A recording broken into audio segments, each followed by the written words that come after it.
Welcome back, everybody. As you can see, old Blacksheep's parked back here in the back of Project Mark 1. That can only mean one thing. We got no engines, do we, Ted? No. We pulled that big block out to address a few things. We found a small pinhole in the bottom of that radiator on that last test drive, which we wouldn't have to pull the motor out to fix that, but the engine also had a few small leaks on it. I think the rear main had a little small leak, and both valve covers were leaking pretty good. We couldn't seem to get them sealed up, so we figured to go ahead and pull it out, put a rear main in it, fix the other small leaks that it had, put a new radiator in it, and get it ready to go back in. But in the meantime, while I had that thing out, I put a Facebook post out, and a guy come down and offered me some money for it that I couldn't really turn down. So now we're on to phase 3 of Blacksheep. Let me get the tripod set up and I'll show you what we got going on. Back to small block life. I'm sure y'all remember this old grease ball right here. This is the original engine that came out of Blacksheep. It's 318, 727. It ran good. It had good compression. The plan was I was going to put this into Dakota, but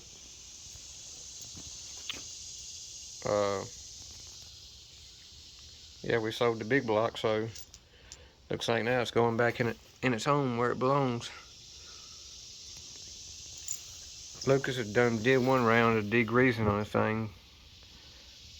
Just got to do another round, get it nice and clean so we can fix what few things that need to be fixed on it here. I think we're going to do the basics. New oil pump, new water pump.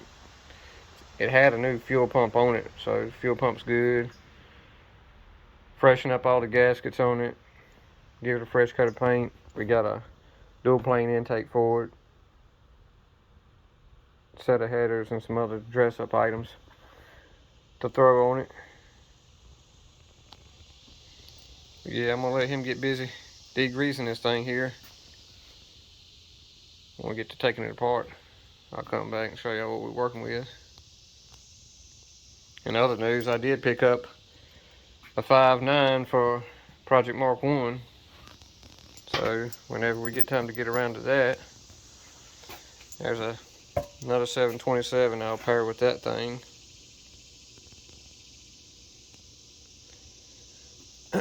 So let's get busy cleaning up. Let's clean up some of this junk around here so we can actually work.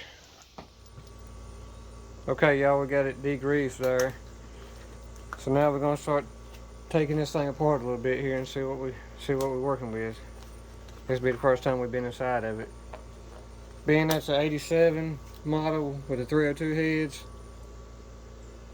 I'm banking that it's probably gonna be a roller cam engine, but we don't know yet. We're gonna get in here and find out.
Well, y'all, the verdict is no roller cam. It's flat tapping.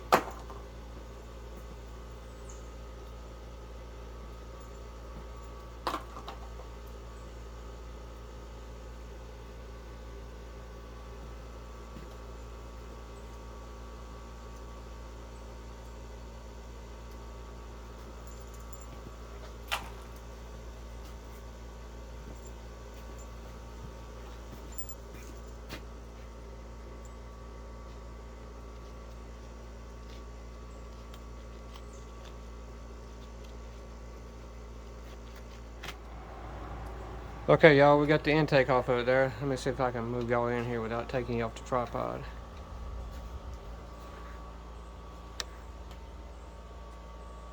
It is indeed flat tappet can. Pretty clean in there to be a high mileage motor. Not much gunk at all. Same for the heads. So what I'm gonna do now is I'm gonna pull the plugs out of it, and I'm gonna run my borescope down in there. So I'm gonna have to pause y'all for a minute here. What I can do is I can throw some still photos in of what we find on the borescope there, and then I'll come back to you. I'm just gonna pull the plugs out. Probably spray a little WD-40. Sorry about the camera there. Probably spray a little WD-40 down the cylinder walls where we've been degreasing it, just in case there's a little water in there. And I'm gonna turn it over, put it on TDC, and look at the see what the cylinder walls look like. See if we're gonna have to pull the heads off this thing or not. We got a complete gasket set for it, so we'll just have to wait and see. Before I get going here, I'll give y'all a look at this little product here. If you don't have one of these, I highly recommend. Alright, camera, come on, focus.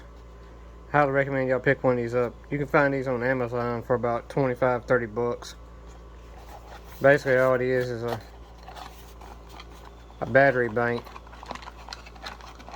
with a Wi-Fi module in it. You just charge this up, and these come with various lengths. I mean, some of them are 10 foot, some of them 20 foot. And all it is it has a little camera on the end of it with a built-in LED light.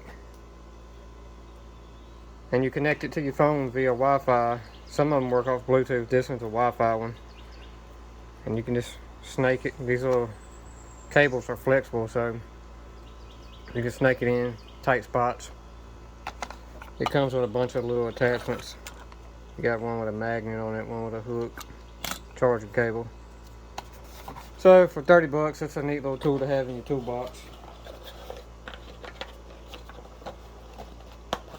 Over here. Why are you starting with 2, 3?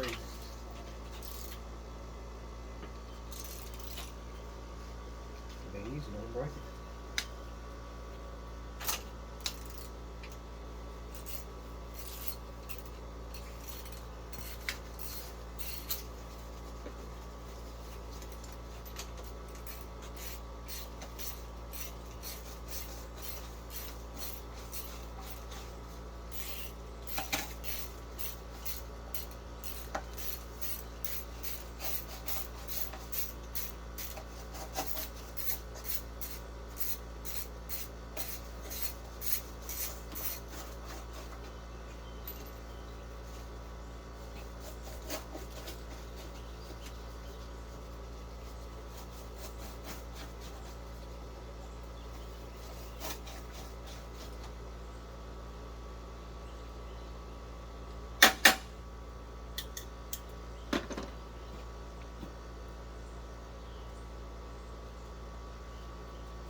While he's doing that, I went ahead and made up just a little plug holder here.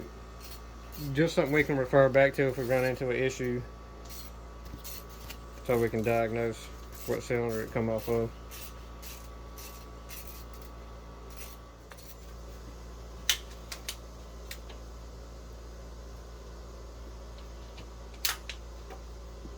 It's hot out here today, y'all. Whew, 90 in the shade right here. Scorching.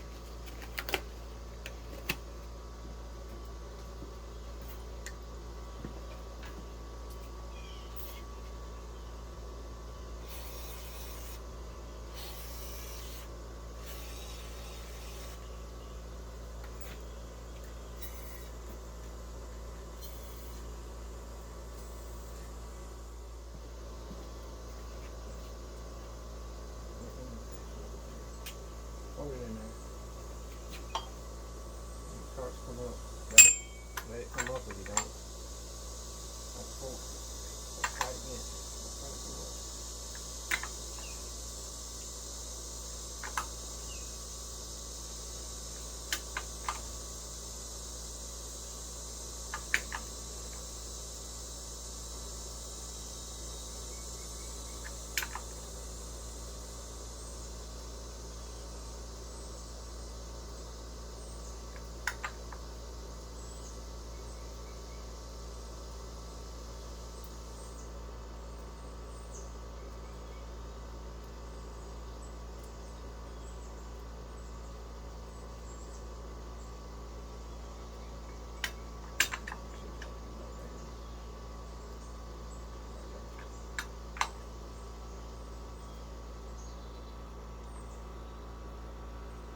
Okay, all I did there was rotated it over a few times just to get all that lubrication moving. I brought it back up to TDC on number 1. So let me get the camera off the tripod here and I'll show you what I'm talking about. Okay, it's kind of hard to see with the paint being all flaked off, but if you look right here, this is on the front of the timing cover. Behind the bouncer, you see a big notch right here, and then you'll see 0, and then you got 10 and 10 on the other side. What that represents is 0 is considered TDC, top dead center. This 10 is 10 degrees before top dead center. This 10 is 10 degrees after top dead center. So this is where you got to be careful. When you rotate the engine around, that mark is going to line up with that 0 twice. One time it's going to be 180 out from firing. If you got the intake off, easy way to tell if it's on the right stroke is look at the camshaft. If the intake and exhaust valve on number 1, if they're on the base circle, then you're on the right stroke. Another way to verify that is if it's at TDC and you got number 1 marked on your cap here, your ignition rotor should be pointed just past number 1 post. And what that indicates is your ignition timing. This thing was set at like 14 or 15 degrees before top dead center. That's when it's set to ignite the fuel and air mixture. So if you put it at true TDC, the ignition rotor is not going to point directly at the number 1 post. It's going to be after, because it's done fired on that number 1 cylinder. It's getting ready to move to the next cylinder. So you can see that indicated by the difference in relation to the number 1 post and then the rotor where it's pointing.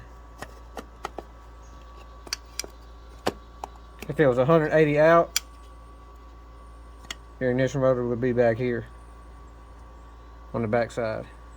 See if I can get this cap back on here so we can mark everything. That's a little groove that. There it is. It's hard to do this one-handed with the camera. Well, y'all, all we got left to do now is take off the bouncer and the timing cover and drop the oil pan. The oil looked pretty good coming out of it. It was black, of course, but nothing in that shouldn't have been in there, so that's a good sign. It's just too hot out here. I can't take any more of this heat. 90 degrees in the shade. About to go in, sit in the air conditioner, drink me a cold beer. Appreciate y'all watching. Y'all come on back, check us out on the next one.